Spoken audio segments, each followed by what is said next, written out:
बहुत समय पहले की बात है। एक छोटे से शहर में एक बहुत गरीब परिवार रहता था। उस परिवार में रमेश, उसकी बीवी शीला और बेटी राधा रहती थी। रमेश के घर से थोड़ा दूरी पर एक ढाबा था जिसमें रमेश नौकरी किया करता था।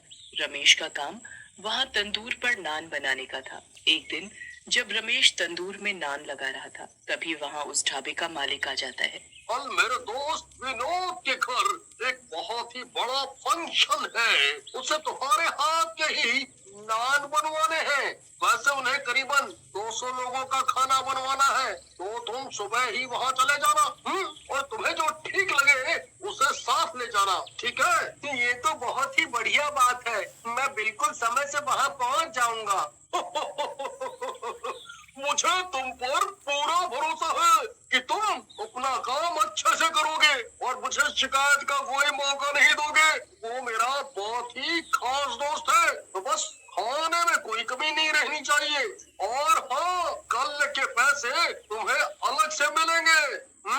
ये तो बहुत ही अच्छी बात है मालिक। आप बिल्कुल फिक्र ना करें, मैं सब देख लूंगा। पास में ही खड़ा मनोहर सारी बात सुन रहा होता है और उसे रमेश से बहुत ही चिढ़ हो रही होती है। उसे बिल्कुल अच्छा नहीं लगता कि मालिक हमेशा की तरह फिर से रमेश को ही फंक्शन में भेज रहा है। मालिक, मैं वो ये बोल रहा था कि कुछ दिन बाद रमेश की बेटी की शादी है, तो उसे और भी बहुत काम होंगे, तो क्यों ना मैं उसकी जगह फंक्शन में चला जाऊं? अच्छा, अरे रमेश, ये तो बड़ी अच्छी खबर है। मुझे तो पता ही नहीं था कि तुम्हारी बेटी इतनी बड़ी हो गई। मैंने तो उसे छोटी सी थी तब देखा था। चलो, उसकी शादी अच्छे से करना और कोई भी जरूरत हो तो मुझे बताना, ठीक है? पर मालिक, वो कल का फंक्शन, अरे मैं सब देख लूंगा, तो मेरी चिंता मत करो। चलो, तुम कह रहे हो तो अच्छी बात है। और वैसे भी उसे बस तुम्हारे हाथ के नान ही चाहिए, समझे? अब तो मनोहर और भी ज्यादा चिढ़ जाता है। उसे बड़ा ही गुस्सा आ रहा होता है। उसे समझ नहीं आ रहा होता कि आखिर वो रमेश को उस ढाबे से कैसे निकलवाए, क्योंकि पहले ही उसने रमेश को काम से निकलवाने की हजारों कोशिशें की हुई होती हैं, पर वो उसे कभी निकलवा नहीं पाता। पूरा दिन मनोहर बस रमेश को देख देख कर किलसता ही रहता है और ऐसे ही दिन बीत जाता है। रात हो जाती है और सब अपने अपने घर चले जाते हैं। रमेश भी अपने घर आकर अपनी पत्नी शीला को सारी बात बताता है। कल मुझे मालिक अपने दोस्त के घर भेज रहे हैं। वहाँ कोई बड़ा फंक्शन है, मुझे बहुत अच्छे पैसे मिलेंगे। और पता है, उनके दोस्त ने मुझे पिछली बार भी खुश होकर मुझे अलग से 5,000 रुपए दिए थे। अरे वाह, ये तो बड़ी ही अच्छी बात है। वैसे ही राधा की शादी नजदीक ही है, तो हमें तो बड़ी ही मदद हो जाएगी। भला हो ऐसे मालिक का। अगले दिन रमेश काम पर निकल जाता है और टाइम से अपने मालिक के दोस्त के घर पहुंचकर काम शुरू कर देता है। घर के पीछे एक बहुत बड़ा बगीचा होता है जहाँ पर रमेश अपना तंदूर लगा लेता है। उसके साथ मनोहर और कुछ और लोग भी आए हुए होते हैं जो बाकी का खाना बनाने में लगे हुए होते हैं। जल्द ही सब मेहमान आना शुरू हो जाते हैं और सब मिलकर खाना खाने लगते हैं। वाह, अरे वाह, खाना तो बड़ा ही स्वाद है। खासकर ये नान, ये तो बड़े ही खस्ता है भाई। वाह, हाँ, बिल्कुल सही कहा आपने। नान तो वाकई बहुत स्वाद है। मेरे एक दोस्त का ढाबा है, तो ये सब खाना उन लोगों ने ही बनाया है। और ये नान तो मुझे भी बहुत पसंद है, इसीलिए तो मैंने रमेश को खास बोलकर बुलवाया है। ये रमेश कौन है? अरे, जिसके हाथों के नान आप खा रहे हो, वही रमेश है।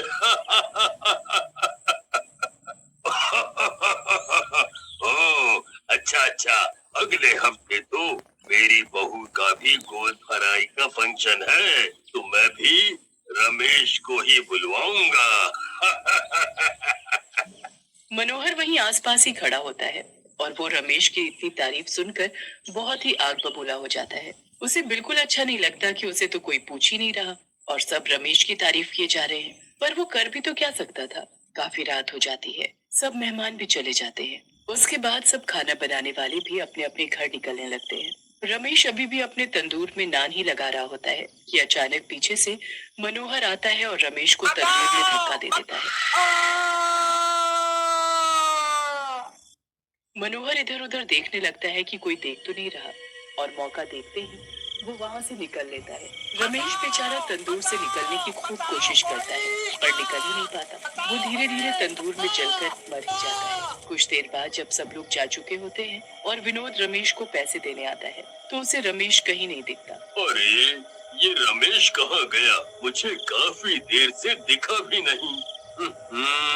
रमेश तो तंदूर में जलकर राख हो चुका होता है और उसकी लाश का भी नामो निशान मिट जाता है। रमेश इतनी दर्दनाक मौत मरने के बाद एक भूत में बदल जाता है।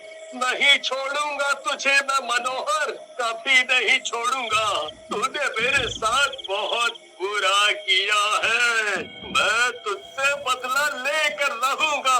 रमेश का कुछ भी पता नहीं चलता। अगले दिन तक जब रमेश घर नहीं आता तो उसकी पत्नी और बेटी को भी उसकी काफी चिंता होने लगती है। वो परेशान होकर उसे ढूंढने निकल पड़ती है, पर उसका कहीं भी पता नहीं चलता। रमेश के मालिक को भी उसकी चिंता होती है कि अचानक वो फंक्शन से कहाँ गायब हो गया।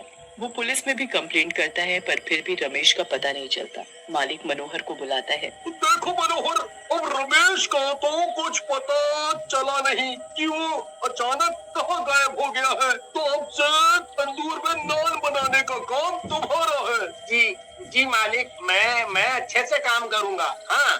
मनोहर की तो खुशी का ठिकाना ही नहीं होता। मालिक के वहां से जाने के बाद मनोहर तंदूर में नान लगाने लगता है, और वहां पास में खड़ा रमेश का भूत गुस्से से लाल हो रहा होता है। उसे ये देखकर बिल्कुल भी अच्छा नहीं लग रहा होता कि मनोहर उसके तंदूर में खाना बना रहा है। इसकी इतनी हिम्मत जो ये मेरे तंदूर में खाना बना रहा है। इसने मुझे इसी तंदूर में जलाकर मार डाला था। मनोहर तंदूर में नान लगाता है, और फिर जैसे ही उन्हें बाहर निकालने लगता है और भूत के जादू से सारे नान जलकर राख हो जाते हैं। अरे ये तो जल गए, पर मैंने तो इतनी देर अंदर नहीं रखे थे, तो फिर ये कैसे जल गए? और बार बार भूत सारे नान जादू से जलाकर काले कर देता है। बाहर ग्राहकों की लाइन लग जाती है। अरे भैया, कितनी देर लगाओगे? हाँ, मुझे देरी हो रही है। बीवी घर पे नान का इंतजार कर रही है। जल्दी से नान पैक करके दो, वरना मैं कहीं और से ले लूं।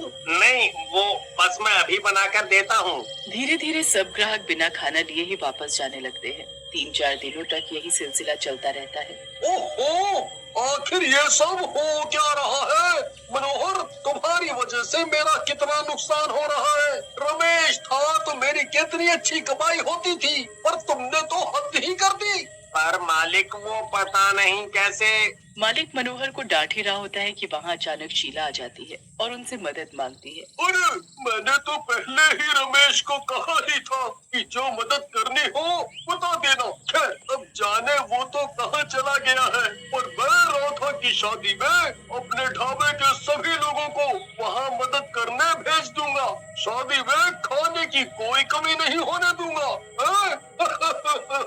आपका बहुत बहुत शुक्रिया मालिक। शीला बड़ी खुश होकर वहाँ से चली जाती है और जैसे तैसे शादी की तैयारी करने लगती है। शादी का दिन भी आ ही जाता है। सब मेहमान आने लगते हैं। पास में खाने के तंदूर लग जाते हैं। शादी में इतने मेहमान आ जाते हैं कि शीला देखकर ही घबरा जाती है कि इतने लोगों का खाना कैसे पूरा पड़ेगा। खाना बनाने वाले लोग भी परेशान हो जाते हैं कि इतना सब खाना कैसे बनेगा। पर रमेश के भूत के होते हुए उसकी बेटी की शादी में क्या कमी आ सकती थी। मेरी बेटी की शादी में मैं कोई कमी नहीं होने दूंगा। यहाँ मेहमान पर मेहमान आ रहे होते हैं और यहाँ रमेश का भूत जादू से नान पर नान निकाल रहा होता है। जैसे ही खाना कम पड़ता, वो जादू से बर्तन को फिर से भर देता। किसी हलवाई को समझ नहीं आ रहा होता कि आखिर इतना कम खाना होते हुए भी वो पूरा कैसे पड़ रहा है। सारा मैदा खत्म होने के बाद भी नान खत्म नहीं हो रहे। सारे मेहमान खाना खाकर चले जाते हैं और आखिर में दोनों परिवार मिलकर खाना खाने लगते हैं। जैसे ही राधा पहला टुकड़ा खाती है, वो भागती हुई तंदूर के पास जाती है। बाकी सब भी उसके पीछे जाते हैं। पापा, आप कहाँ हो? ये नान आपके ही हाथ के हैं, मैं समझ गई हूँ। आप कहाँ हो पापा? मेरे सामने आओ। राधा को रोते देख रमेश का भूत उसके सामने आता है। पहले तो वो भूत को देखकर डर जाती है, पर जैसे ही भूत उसे ये बताता है कि वो रमेश है, तो राधा ये सुनकर हैरान हो जाती है। इस मनोहर ने मुझे इसी तंदूर में धक्का देकर मार डाला था। क्यों? मनोहर की वजह से तुम्हारी मौत हुई। इसे तो मैं अभी पुलिस को देता हूँ। मालिक पुलिस को फोन करता है और मनोहर को पुलिस ले जाती है। रमेश का बदला भी पूरा